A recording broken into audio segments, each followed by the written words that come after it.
Previously, 12 school children are going to arrive here for their first ever taste of fishing. They are not anglers, but they're all youngsters that will benefit from help with their personal and social development. I'm having a lot of fun actually. It's first time fishing, new experience. This is a really nice hobby which you can just enjoy with the family outdoors. And what a difference a week makes. It's blowing a hooligan, it's pouring down. Do you know what one of them said to me? what was that? He said, "It's all right for you, you're used to getting wet."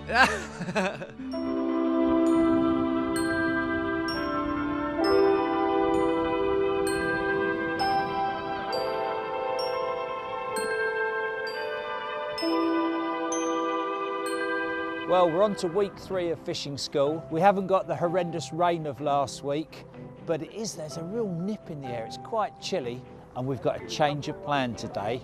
We've actually got a little tactical thing for them to do, which Keith is about to explain inside. What we're going to do today, we're going to do it in 2 stages. We're going to have some of you fishing exactly how you were last week to start with, and the other half will be fishing slightly different, trying to concentrate on catching bigger fish. Fishing with different baits. Instead of using maggots, you'll be using pellets and sweet corn that should attract bigger fish. And then halfway through, we'll swap back over so you can see which looks like it's working best, which you prefer to do. You looking forward to it? It's not raining. I'm really looking forward to it.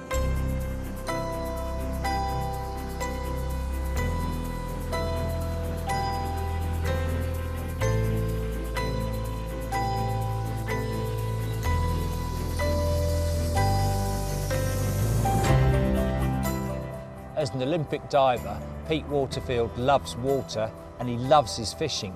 But Pete, the main reason you're here is you're an ambassador for Sky's Living for Sport programme, and I've got my wristband, which I love, and tell us a bit about it. That's right. Well, basically the kids got all of these, which has got the Sky Sports Living for Sport logo on it, making a difference. And then on the inside, they've got the 6 keys to success. Mental toughness, hunger to achieve, people skills, sports and life knowledge, breaking barriers and planning for success.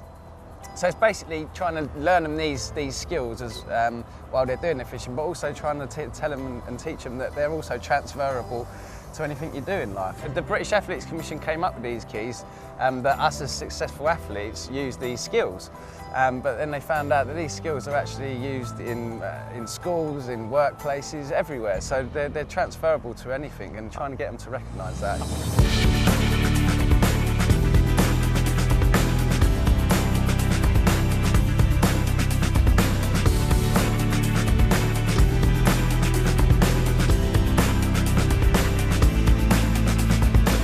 So we want to get them competing, so we don't want to put too much bait in. I've been having a great morning working with Charlie, who's one of the young apprentices here at Get Hooked on Fishing. Charlie, you're not much older than these kids. You just turned 17? Yeah, just turned 17 in January, and started coaching in January. I did my level 1 coaching course. It's like a dream job, really. I always said if I could get a job in fishing, that'd be it. And obviously coaching these kids is brilliant. Love it. A lot of the kids, they've never held a fishing rod before, and they've got no one really to introduce them to it because they're not coached either.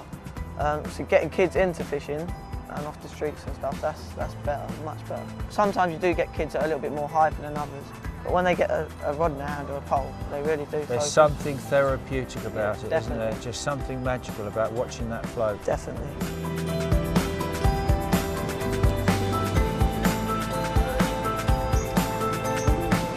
So we've got 2 half times really. We've just changed ends, and the maggot anglers have gone onto the corn and the corn anglers onto the maggot. How's it panning out? Well, it's looking very interesting. I mean, there are some of the things that you would expect where the maggot anglers on this lake have really managed to start catching small fish, but they've also had a few unexpected larger ones. I've seen a couple of nice carp. Yeah, and over here we have, generally speaking, got the larger ones, but we'll see how that pans out over the rest of today. And also, I mean, we're on week 3. We're halfway in the project. We are, that's right. It's Our 6 fantastic, days. isn't it? It Has is. it met or exceeded your expectations? Oh, well, I would say exceeded. I mean, you know, in terms of like the conditions that we've had, the weather that we've had that glorious sunshine in the first week where, you know, we needed our sunscreen.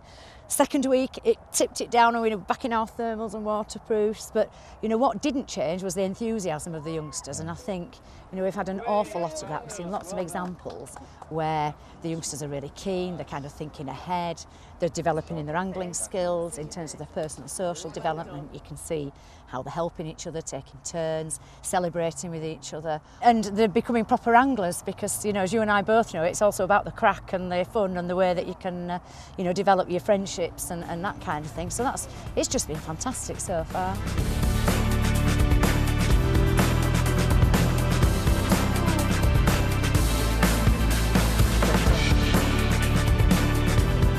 Now Mo, I know from your teacher you're a good little sportsman. You're a basketball player, aren't you? Yeah. Have you ever tried fishing before we did this? No, this is, I think, the third time I've done it from the 3 weeks. And how does it compare to the other sports you've done? Do you like it? Yeah, this is it's pretty fun. And what else has it surprised you?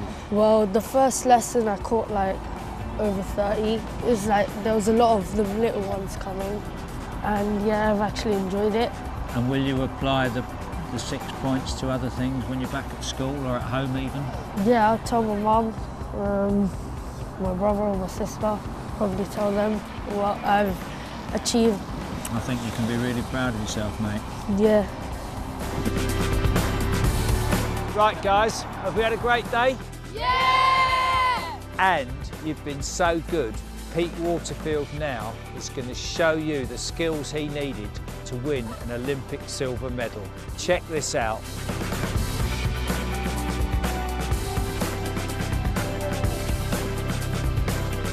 I'm impressed, are you? Yeah. Well done, Pete.